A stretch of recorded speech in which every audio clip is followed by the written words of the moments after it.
It's great to have you here on the Clark Howard Show. You know, our mission is to serve you with advice and information that empowers you so you make better financial decisions in your life. Are you superstitious? Friday the 13th. I've never been superstitious. No? No. But it's always funny because I travel a lot, and you go to other countries, and they'll have a 13th floor, and I'm like, wow, that's unusual.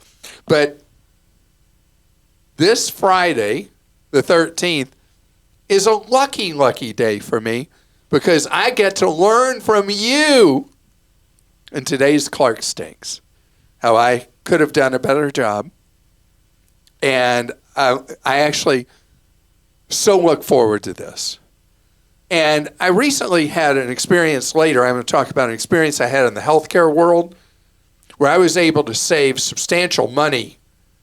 And I want to share it with you because this is so relevant as more and more of us pay more and more deductibles with our health coverage. But without further ado, it is time to hear how I messed up.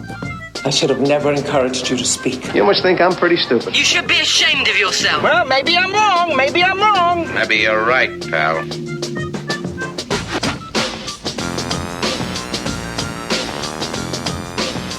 All right, you don't stink, but you may not have mentioned something that could be helpful. My family was happy to donate to Clark's Christmas Kids again this year.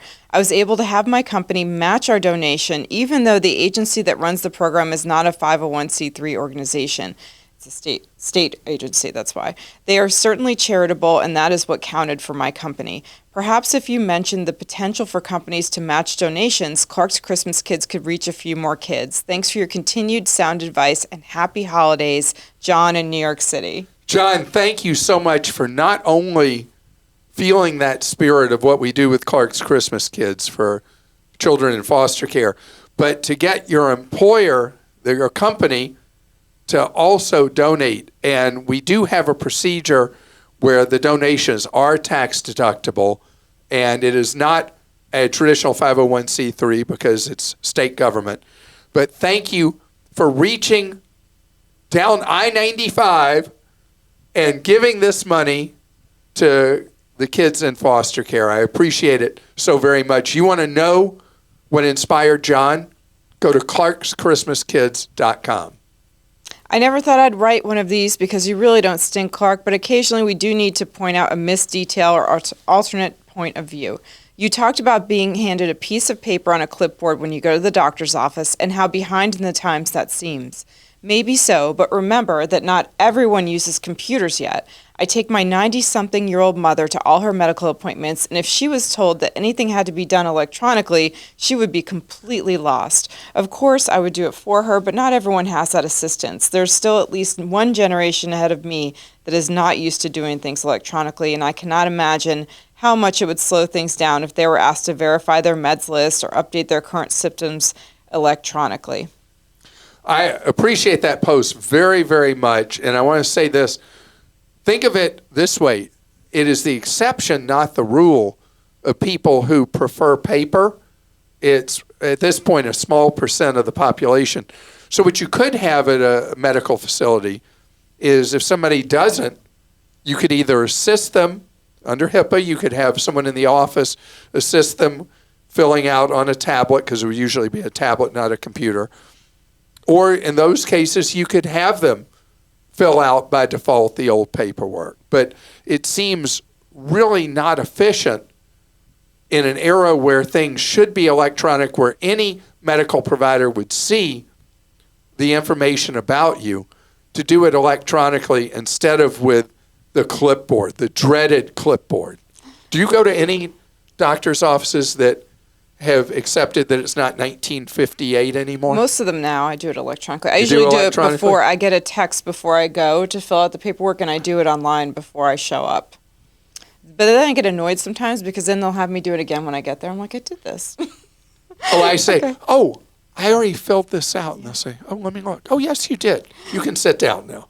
Clark often talks about using Schwab for foreign ATM withdrawals, but he never mentions Fidelity, which also reimburses customers for ATM fees. Is there a good reason to use Schwab instead of Fidelity, or are they both equally good? Russell, thank you. I didn't know that Fidelity was doing the fee-free ATM charges, and that's an oversight on my part, and I thank you for pointing that out. And this is exactly why we do Clark Stink. So advantage, disadvantage of Fidelity, Schwab, or my third favorite child, Vanguard, they all have their pluses and minuses. There is not one of these companies is perfect. If you really like what you get from Fidelity, then use Fidelity. If you really like what you get from Schwab, use Schwab, and same in turn for Vanguard. I actually use all three. I'm an internal medicine physician who works in the outpatient setting and would like to address some misconceptions about billing for care that were expressed regarding billing for an extra diagnosis during an annual physical. And by the way, so many people reacted to this, saying it happened to them, and just so much buzz around this. And people are on both sides of this one. Yes. Imagine you have a 20 to 30-minute appointment for an annual physical. The physician must cover all age-appropriate screening and preventative care depending on age. In addition, the patient brings up several complaints that now require evaluation and diagnosis. If the doctor bills it as an annual visit, they will not get reimbursed for the time and expertise it took to evaluate and diagnose the added complaints. If you went to the dentist for a cleaning and complained about a painful tooth that needed immediate extraction, would you be surprised that you got charged for the extraction? If you went to a lawyer for annual tax advice but then asked him to handle a speeding ticket, would you expect not to be charged? If you took your car in for annual maintenance and told them about a clicking sound, you get the point. Yeah, I get the When point. people go for an annual physical, it should be made very clear what will and will not be covered by that visit, and if it isn't, people shouldn't assume but ask. Jane. And then another listener, Jeremy, sent this image from his annual I'm physical. looking at it right now. Yeah. And it was in the doctor's office, this sign, which is pretty... So the sign makes it very clear, and I like this because this is what I talk about with medicine, that that you eat the meal and then you're told what it's going to charge. I like that this doctor's office says, this is what's covered by your physical. These are things that are not, that will be billed separately. I really like that the doctor did it. And by the way, doctors are not the bad people in medicine. And I want to address this again because I have new data. The hospitals are where the problem begins, ends, and the middle. Hospitals are where our medical costs are out of control, not doctors. And also, not prescription drugs. I'll lay it all out if we can schedule that sometime on another podcast or YouTube show. I can understand why Clark doesn't want to tell his listeners that he has the free Amex Platinum card from Schwab. Most of his target audience doesn't have the account balance to qualify for it and doesn't fit his low-budget brand. But I think it's okay to show everyone the nice perks that come along with living below your means and growing a big pile of financial security. And some listeners have used his tips over the decades to graduate from coupon clipping to living high on the hog. It's no secret that successful podcasts make a lot of money, and Clark has been more open in recent years about his wealth.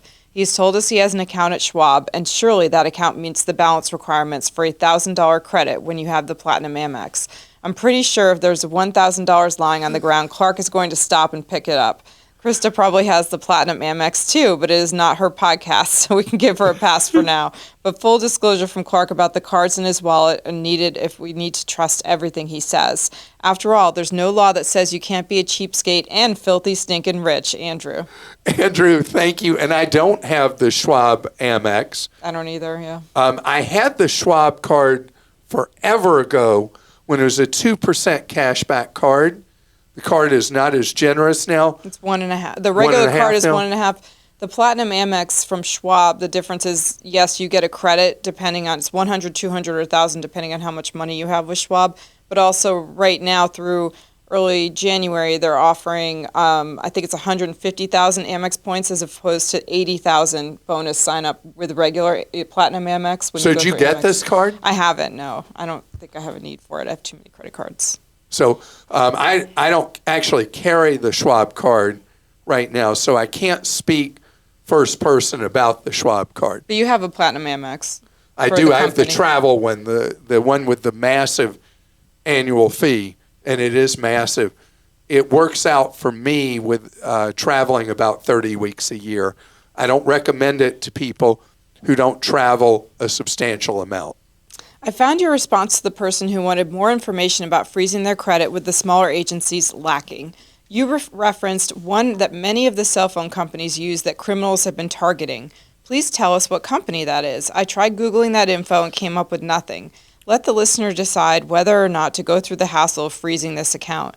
Your show notes do link to the info, which we have on Clark.com, for smaller agencies, but there's no mention of the cell phone company. If criminals have been targeting something, please don't keep it to yourself. I was in law enforcement for 26 years and saw the grief and destruction associated with identity theft. On another note, I seem to remember you talking about getting stood up by ride-sharing drivers. As I understand it, we rate the drivers and they rate us. I'm guessing a rider's tip history factors into their ratings of us. I'm not sure what kind of tipper you are, but it may help to explain why you're left standing out in the cold. Thank you and all the Clark Howard team members for all the hard work you do. Jim from Seattle. Jim, thank you. I've got a good rider rating, and I tip what I think is quite generously. I get a lot of thank you messages from drivers. I'm looking right now because I don't remember the name of that company. I'm looking at, I already looked at T-Mobile. They just say they're going to run one. They don't say who it's with. I'm looking at Verizon, and I'm looking to see if they disclose who they use. Well, why don't we do this? We will find it, and we'll put it in the show notes from today's episode. Okay, because there was a specialty credit bureau that the cell phone carriers traditionally used. Right, and we don't remember the name of it. We do have that article on Clark.com with all the smaller agencies where you can, and shows how you can go and freeze your credit with all of them if you're concerned about any of this. But we will put that in the episode notes. If you are listening to this or watching it, it should be in the notes for this episode. And thank you for your career in law enforcement. Yes, thank you. Two things. One, on your electric razor, you say you've never replaced the blade and you don't notice it getting worse, but you didn't say what, if anything, you do to maintain it. Do you rinse it out after each shave? And two, you say there should be more competition with the electric and gas utilities. The power utilities are completely different than electronic and gas utilities. Are completely different from, say, the trucking industry. It is much easier to buy a truck and go into business and compete. How are companies supposed to compete in the power industry? Build their own electric grids and gas pipes? It is most efficient to just have one electric grid and one gas pipe system. If you think companies should be able to lease the power infrastructure and get their own customers, I think that would lead to more unaccountability and scams. If you think regulations should be loosened with respect to it being easier for solar companies to sell power to the electric company or have neighborhoods create a co-op and produce their own solar, maybe there's something there, but you should be more specific on exactly how competition could be increased. Thank you. Love, Chris. Chris, thank you very much. Okay. Is this going to be like a 3-hour podcast if I start explaining my philosophies about energy? I love what Texas has done. They've had growing pains with it. Obviously, when the state didn't deal well with the extreme cold weather they had several years ago, it was a tragic event. But what Texas does in most of the state is there are power generators. There are for lack of a better term, the network providers that provide the infrastructure, the long lines to get the power to where it's going, and then the retailers. And so what it allows is that any form of energy has access to the grid and provides power, and that's why power in Texas is generally so much cheaper than it is anywhere else in the country, because it is a free market for the generation and ultimate retailing of energy. And I am so in a belief that the free market finds the most efficient way to do so. And with the state-regulated monopolies, and by the way, to your point, you only need one provider of the transmission. You need one provider of the pipeline necessarily. But how that energy is produced and who sells it directly to the public can be fully free market activities. And so that's my thing. And what I despise are the state-regulated monopolies where there's what's called regulatory capture.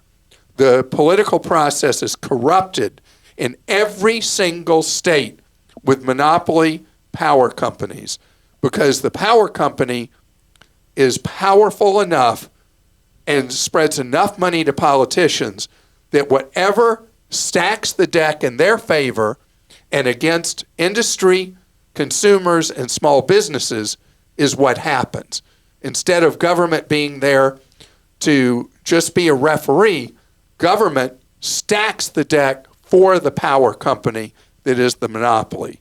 That's my thing, and I'm intense about it, and I'm going to stop right now because otherwise we'd be here till the cows come home, wherever that expression came from, with me talking about this. Not that you stink, but a factual statement you made, I believe, is incorrect. When talking about UGMAs for children, you stated to turn it over to the child when the custodian feels they are ready. I have UGMAs for my grandchildren, and when one turned the age of majority for their state, I had to turn the account over to them. No choice. Keep up the great work, Gregory. Gregory, thank you. Okay, so what I said, and I must not have said it clearly, is it's exactly, there's a legal age where the money goes to the kid. But what happens as a practical matter in a lot of families, that the statements keep coming and they never tell the kid that the money's there. And let me tell you, that happens a lot. And so if the child's not mature enough as a young adult, they just don't know about that account. I mean, that's how it really plays in a lot of family dynamics. And I want to thank you so much for taking the time to submit your Clark Stinks. And from time to time through the year, we do like an entire podcast of just Clark Stinks because they back up, because I'll go through a cycle where, in your opinion, I'm really, really stinking it up. And you just can't imagine how much this helps your fellow listener or viewer, how much it helps me, because I'll give an opinion or state something, and I'm missing part of the picture, or I don't explain it well, like with the UGMAs just then. And so knowing where I've got a blind's eye to the ability to explain something or say something makes this a better podcast and a better YouTube show. So thank you for taking the time. And if you're frustrated because yours hasn't been read yet by Christa, well, we got so many. It takes it's a process to get to all of them. And I don't ever get to all of them. Yeah, it's impossible to get to all of them. So maybe, should we ever have a place where you just post all the Clark Stinks online for people to be able to read? Maybe so. We'll look into that. Yeah, because I want people to be heard. I want them to be seen. They can go to our community. I'm just one guy. On Clark.com, we have our community. They could join our community. And share your beef with me, whatever it is. So coming up ahead, my thing about healthcare is the industry doesn't want you to shop around. It's now 18% of our economy is healthcare, and we are now 45th in lifespans in the world. 45th! Spending more money than anybody else. And I want to help you spend less on that health care and maybe get better care. We're going to talk about that straight ahead. All right, so we spend so much money on health care in the United States. It's insane. I mentioned just before the break here, we're now 45th in the world on lifespans. You'd be amazed at the countries in the world where people live longer than we do. And yet we're spending so much of our nation's wealth, instead of on productive capacity to increase people's standards of living, we're spending it on health care with a lot of sand in the gears.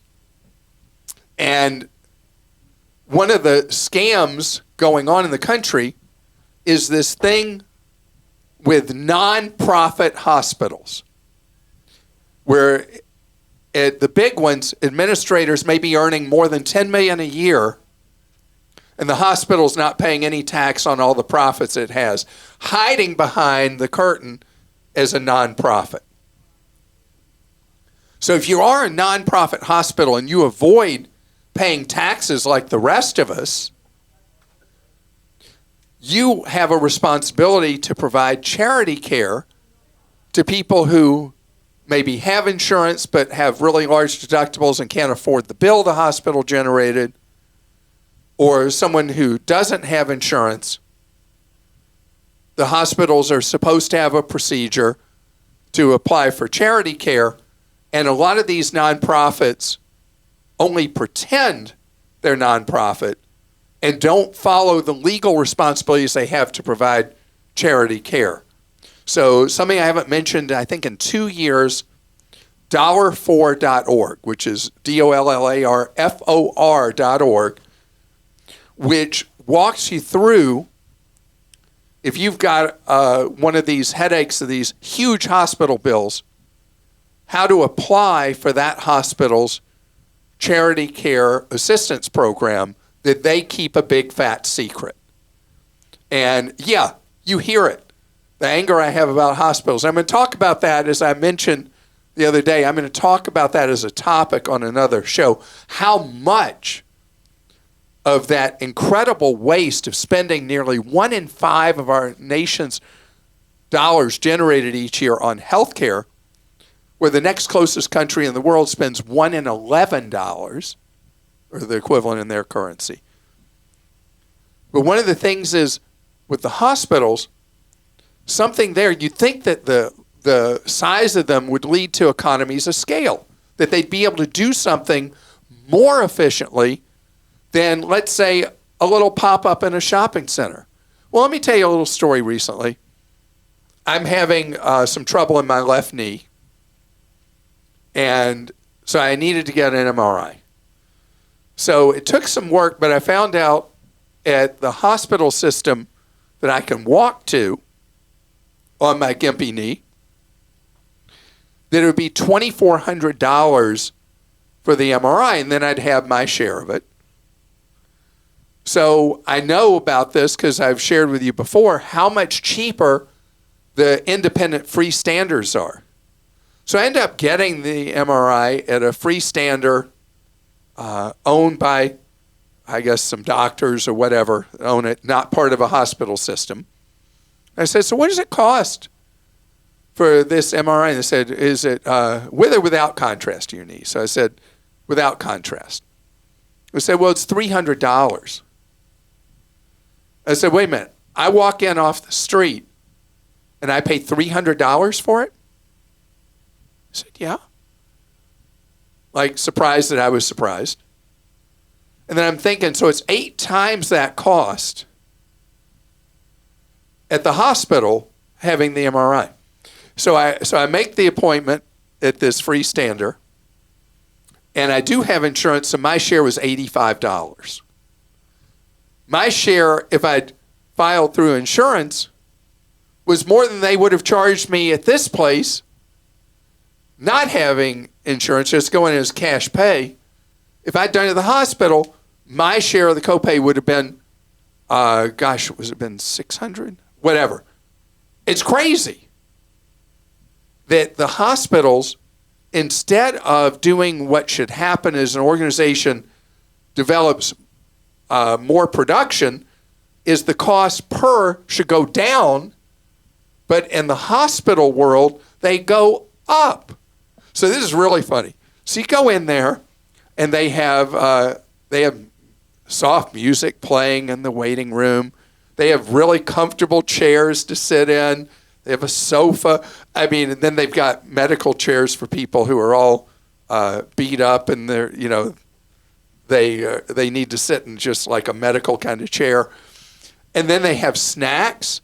And somebody comes out and says, what can I get you to drink? Would you like a coffee or a cappuccino or water or a soft drink? And I'm like, man. So they got this variety of snacks. And a kid came in who had a sports injury, like probably 10, 12 years old. It was like the greatest day ever with all the snacks that were available to him. Think about that. That when you have something that has to compete in the free market, how different the environment is, and then that the cost is cheaper. But with medicine, understand that the hospital systems in mid-size and large markets are buying up all these other practices in shopping centers and all that. And then they're charging you hospital rates. They may not have the hospital name on there. It may say affiliated with blah, blah, blah hospital system, but it'll have a different name. And then the bill will be what they'd bill you at the hospital. This is why when you're having something non-emergency, shopping around could make such a difference in what you pay. And I would have been happy just it was so much cheaper. It was really funny that the atmosphere was like I was going to a boutique kind of place, that I'd pay more, but instead it was that 1/8 the cost at the freestander as it is at the hospital? By the way, we just had Clark Stinks, so you work for a hospital. You want to tell me why I'm just missing the big picture? Please go ahead and submit at clark.com/clarkstinks.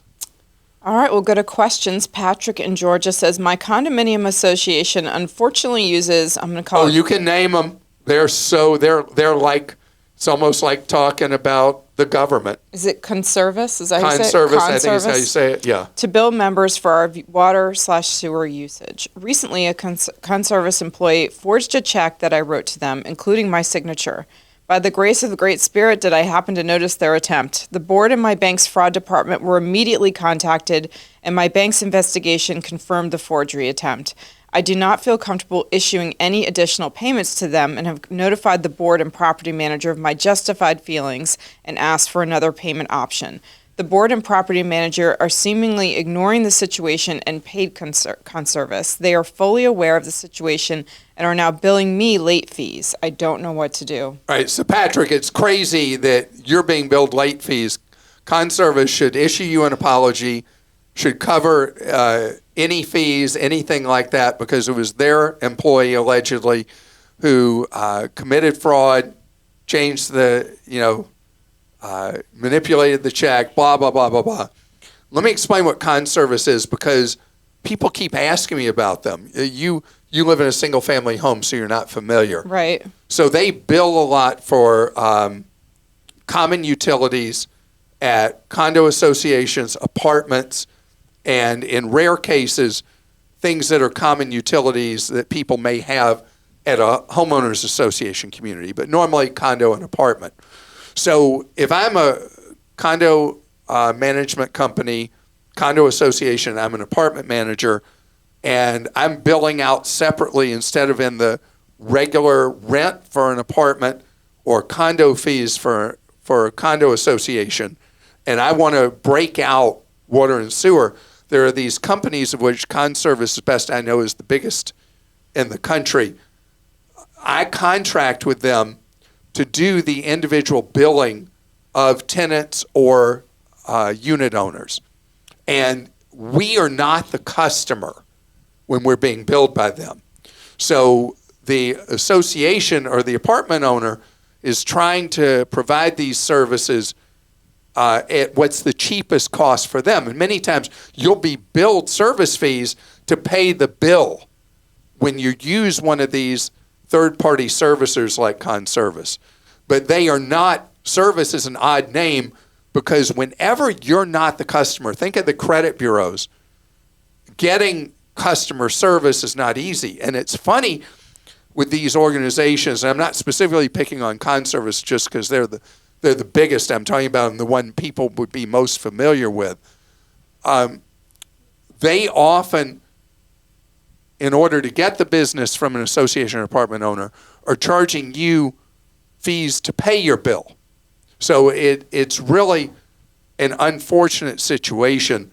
And this came about because when people are billed for these things as just part of their rent, or they're billed as part of their condominium fee, people don't seem to care that much about how much water or various utilities like electricity or gas or whatever they use. So the idea is to make market pricing more evident to you.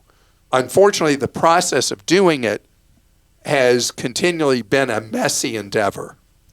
Stephen in Colorado says, any feedback on using Google Fi on iPhones? My wife wants to switch from Android One Plus to iOS for her phone. Many of our kids use iPhones, and she's also addicted to her iPad. But the Google Fi store says that iOS compatibility is only in beta. Which it's been for like 5 years, long time. So full disclosure, 4 of us in our family are on Google Fi, and everybody is on an iPhone but me. And the iPhones, you have to go through a manual process because Apple and Google don't like to play well together. And you have to go in and change some settings before an iPhone will work properly on Google Fi for various things like travel overseas, for checking your voicemail and all that. It's not a difficult process. It's tedious. It takes about 5 minutes. And you can have the instructions like on a computer screen and go in and manually change those settings. Why it's not automated, I don't understand enough about the Hatfield-McCoy's thing between Apple and Google. But it will work fine on Google Fi as long as you do make sure that those manual setting changes are made. And Michelle in New Hampshire says, I want to know where Clark gets all of his knowledge. What are you reading or watching to learn about all the things you know? So I don't watch. I read.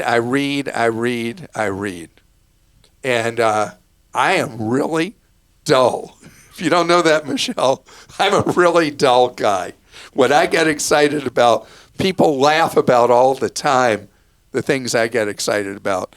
But my first read every day is the Financial Times, because they spend so much of their writers' efforts on financial, because I'm always looking deep dive financial stories about companies, about industries. My second read is Barron's Magazine. Barron's used to be just a weekly magazine, but now has daily updates. And I read the Wall Street Journal. Same company owns Barron's, owns the Wall Street Journal. I read the major newspapers, New York Times, Washington Post, LA Times, although the LA Times is not that great anymore. It used to write really, really great financial stuff and personal finance. USA Today does a good job with personal finance. I read that. I read the New York Post, which, ironically enough, same owners as Barron's and the Wall Street Journal. And then I read a number of industry publications. And I read every single day of my life. And for me, this is where the dull comes in. It's recreation for me to read and learn more about things and learn more about finance and what's going on with various economies around the world. It's what I love. And I still remember my first economics course in college that a lot of people in the class found it kind of dry and were like zoning out. And I was like engaged like you could never imagine. And the college I went to had a communist Marxist economics program. And I would just argue with whoever the professor was, because I'm totally a capitalist free marketeer. So this is my love, other than my family and my friends, and it's what I study all the time. So I hope that explains somewhat why you hear me talk about the most obscure things. And I got to tell you a funny thing. Christa, think about in our meetings when we're all meeting, all the different functions, our website and the podcast and the YouTube show and the radio and TV and all the things I do, and we're all meeting, and then I'll talk about something completely obscure, and you always say, I've been waiting to hear why you were interested in that. What's the weirdest you can think of lately? Oh, don't put me on the spot. I don't know. You've always got an angle on something too that surprises me. That's why I don't think AI is ever going to be able to nail you down. I was thinking about that. If you said, what would Clark Howard say about this? I would challenge AI to really be able to answer that, because you always have some unique spin on something. But we always joke about the convenience stores and how you make the interesting mundane and the mundane interesting, as you like to say. It's exciting. I make Exciting. the mundane exciting and the exciting mundane. Okay, sorry. Yeah. I remember Lane and I, my wife Lane and I were outside Buckingham Palace recently. She's looking at the grounds. It was summer, so the flowers were just gorgeous and all this. And I'm like, what is that car? I've never seen that car before. What is it? This car's driving by. I mean, I really sometimes miss the moment because of my obsession with different things. I mean, recently we were talking about, there was an article about a small house that you could build that is $36,000 or something, and you didn't have to permit it, and I was like, we need to move on. Remember? And I wouldn't stop talking about this permit-free prefab home. Yeah. So Michelle, understand, with that knowledge comes some, to put it politely, a lot of quirkiness. But it's great. That's why people love you. That's why you do bring so many things to light and make them so interesting. Like, I find myself now in convenience stores going, oh, look at the flooring, whatever, Clark. I've never, ever thought about that before. Or the lighting to make me feel safe. The lighting to make women feel safe is something the business people who discovered that in the late 80s, it's like, why did nobody think of that before? Because it's not like just women want to feel safe. No. People want to feel safe. Yeah. But it was all about creating environments where women could feel safe. Enough about that. Thank you so much for joining us today. I hope you have a great, great weekend in front of you. Christmas you're staring down the barrel of it. If you're one of those procrastinators, like a third of people procrastinate on buying gifts, you will find now that the prices on things people want are much, much higher than they were even 10 days ago. But the things people don't want are marked down very heavily now through Christmas. So if you find that needle in a haystack that you know the person who would really like having it, I mean, if it's something that people generally don't want, but you know your gift recipient would like, well, your wallet's going to smile on you. You procrastinated. On the other hand, if they want that hot item, your wallet hates you right now. Have a great, great weekend. And if you get in traffic at some shopping area this weekend, remember, keep your patience on, because, well, it gets tough at the stores. I used to say the malls. Now it's at Costco or Sam's Club or Walmart or Target or, strip centers or whatever. The traffic and finding the spaces can try anybody's patience. So remember, this is about the season of joy and giving and holiday and all that. Just take a deep breath if you're around people that are short-tempered. And we'll see you Monday.